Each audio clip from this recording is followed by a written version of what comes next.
बच्चों, आज हम बसंत भाग 1 हिंदी नादान दोस्त पाठ के बारे में पढ़ेंगे।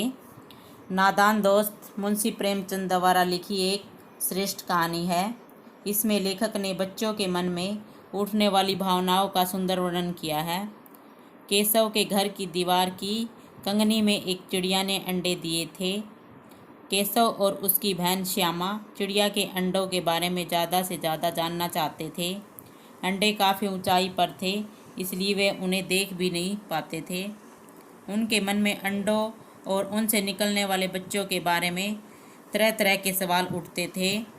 माता पिता के बहुत ज़्यादा व्यस्त होने के कारण वे एक दूसरों से ही सवाल जवाब करते रहते थे। केशव और श्यामा को चिड़िया के दाना पानी की चिंता सताती थी। वे चिड़िया और उसके अंडों को धूप से भी बचाना चाहते थे। कई दिन तक वे आपस में सलाह करते रहे। आखिरकार उन्होंने चिड़िया के अंडों की रक्षा करने का फैसला कर लिया। उन्होंने माँ से छिपकर चिड़िया के लिए चावल पानी का प्रबंध कर दिया। चिड़िया और उसके अंडों को धूप से बचाने के लिए कूड़ा फेंकने वाली टोकरी से ढकने का विचार भी कर लिया। दोपहर के समय दोनों बच्चों ने माँ के आगे सोने का नाटक किया। जब माँ सो गई तो दोनों किवाड़ खोलकर बाहर निकल गए। केशव कमरे से स्टूल लाकर उसके नीचे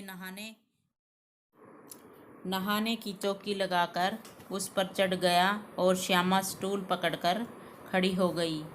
वे दोनों बड़े मगन होकर चिड़िया और उसके अंडों की रक्षा करने में जुट गए। केशव ने जैसे ही वहां हाथ रखा, दोनों चिड़िया उड़ गई। केशव ने दीवार की कंगनी पर बने घोंसले में देखा कि 3 अंडे पड़े हैं।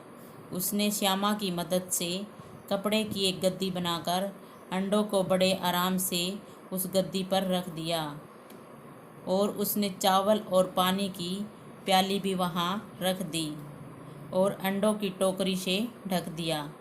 श्यामा भाग भाग कर ज़रूरी चीज़ें केशव को पकड़ाती रही और श्यामा ने भी अंडे देखने की जिद की, किंतु केशव ने उसे स्टूल पर नहीं चढ़ाया। केशव ने जो सामान जहाँ से उठाया था वहीं रखा। तभी माँ की नींद खुल गई। उसने बाहर निकलकर देखा कि केशव और श्यामा धूप में घूम रहे हैं। माँ ने दोनों को खूब डांटा और धमकाकर सुला दिया। शाम को जब श्यामा उठी तो उसने देखा कि नीचे अंडे टूटे पड़े हैं। केशव ने जाकर देखा कि वे टूट गए थे। पानी की प्याली भी एक तरफ टूट पड़ी है। यह देखकर केशव सहम उठा। तभी माँ वहाँ आ पहुँची। श्यामा ने माँ को बताया कि चिड़िया के अंडे टूट गए हैं। श्यामा को लगा कि शायद केशव की गलती से ही अंडे टूटे हैं। उसने तुरंत माँ को शिकायत की कि केशव ने अंडों को छेड़ा था। माँ ने उन्हें बताया कि किसी के छूने से अंडे गंदे हो जाते हैं और फिर चिड़िया उन्हें नहीं सेती। माँ ने केशव को डांटते हुए कहा कि उसकी गलती से ही आज चिड़िया के 3 बच्चों की मौत हुई है। केशव बुरी तरह डर गया था। केशव को इस घटना के कई दिन बाद तक अपनी इस गलती का पछतावा होता रहा। वह इस घटना को याद करके रो भी पड़ता था। केशव और श्यामा को दोनों के घर चिड़िया फिर कभी भी वहाँ दिखाई नहीं दी।